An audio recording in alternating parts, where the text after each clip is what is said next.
Time now for sports on 104.7 The Cave. Here's Ned Reynolds. Mike, the intern, Ned Reynolds, back in the studio on a Thursday morning. I made the joke last week. Hopefully this would be the last time I see the puffy jacket, but I just need to learn to keep my damn mouth shut. I know that's exactly what you were thinking when you saw me this morning. Well, I wore it last May. I remember. So anyway, despite Ned's fashion choices, we mentioned this when Coach Mox did come to Springfield, that it would essentially be kind of a stepping stone for her and eventually she would move on. But while she was here, should help us get some dubs, and she definitely did that.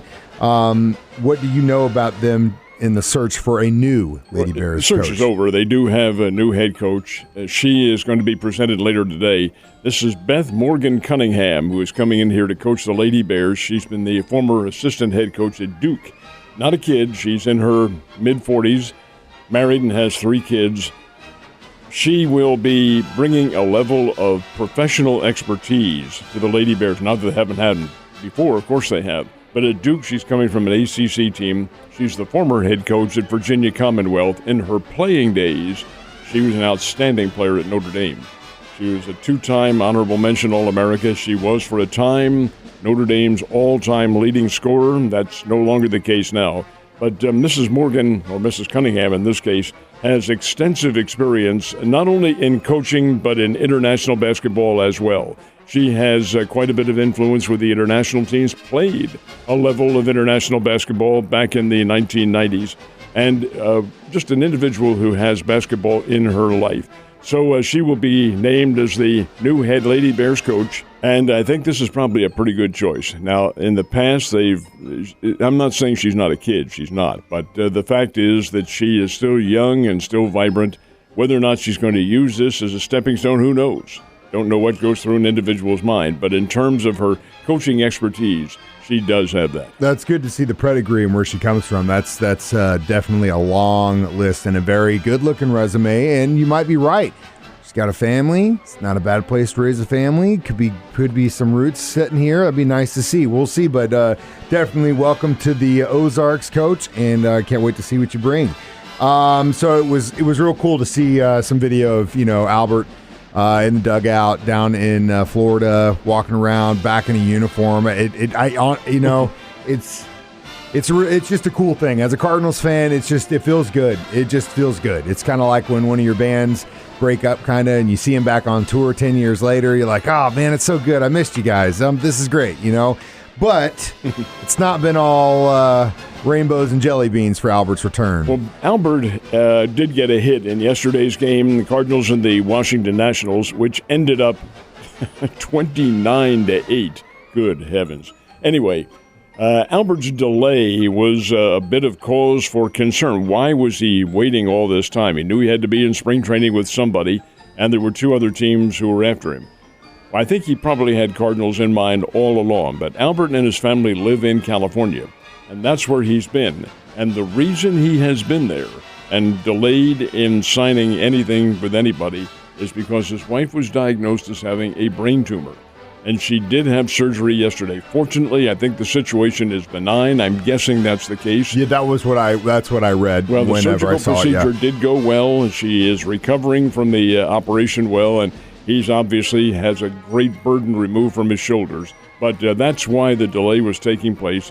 It was for personal reasons. Of course, it's improper to ever reveal them when the situation's going on unless the individual gives permission. But that's the reason why Albert was so long in signing with the Cardinals. But he'll be fine. He's going to be the DH. He knows he's going to be the DH. And from there on in, we'll see what happens. He didn't look too bad running around on the field yesterday. So, pre-warm-ups. But then you look at that score and go, wow, what is this, a football game? He figured out who the new Lady Bears head coach is going to be, but they're going to make a big to-do about it. When's the press conference today? It'll be a little bit later on today over on the campus. 10 a.m. is when the scheduled start is. But this is Beth Morgan Cunningham coming up from Duke University, where she's been the associate head coach. Former star player at Notre Dame, former head coach herself at Virginia Commonwealth. In fact, she is that university's all-time winningest women's basketball coach.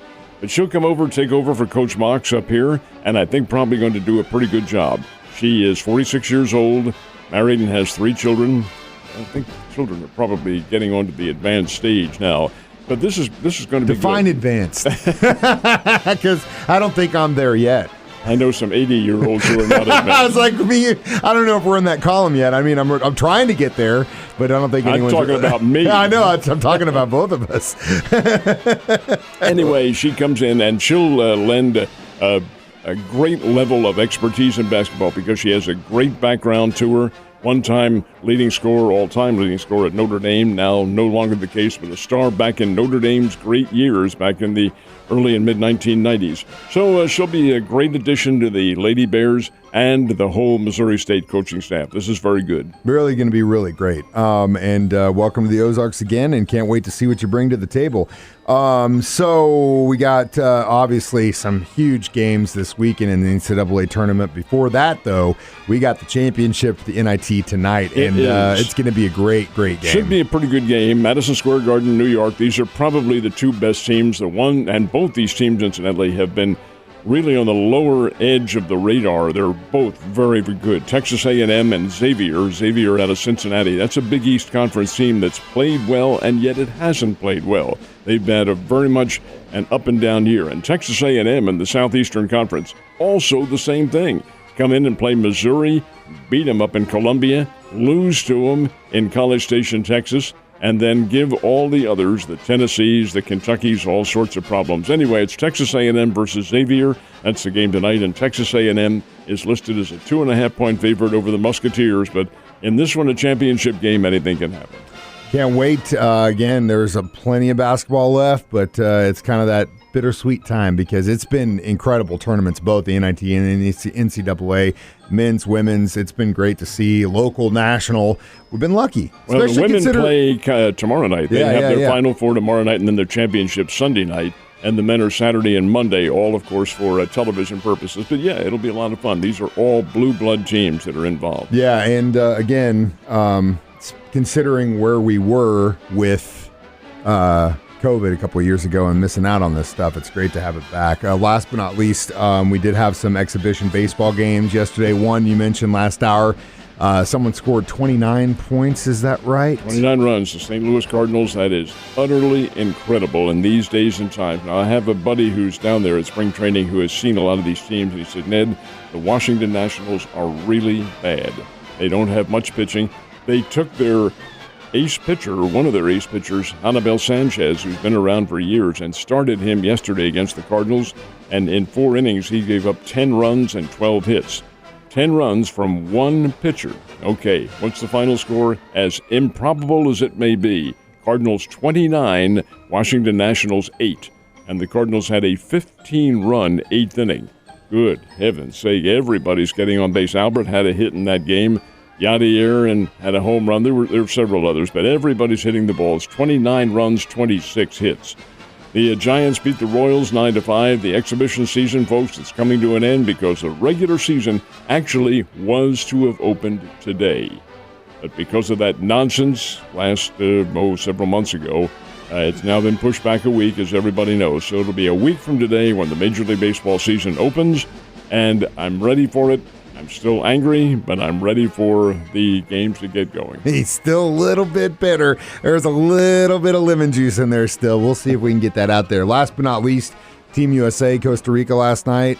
A win for the USA, and they have now clinched a berth in the World Cup. You knew it was going to come anyway, but USA will be represented in Qatar when they play 8 months from now.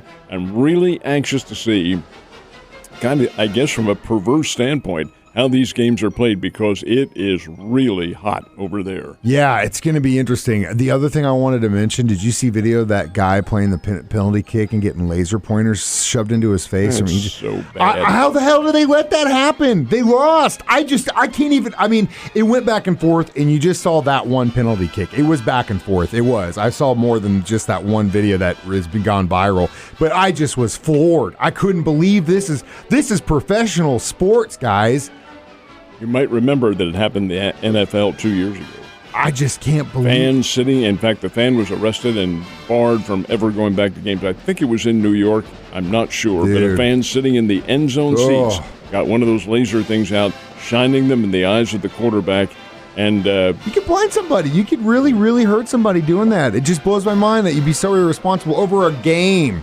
You want to find something that makes Ned more mad than Major League Baseball? It's shining lasers in people's eyes. that's one of them. I'll see you tomorrow, sir.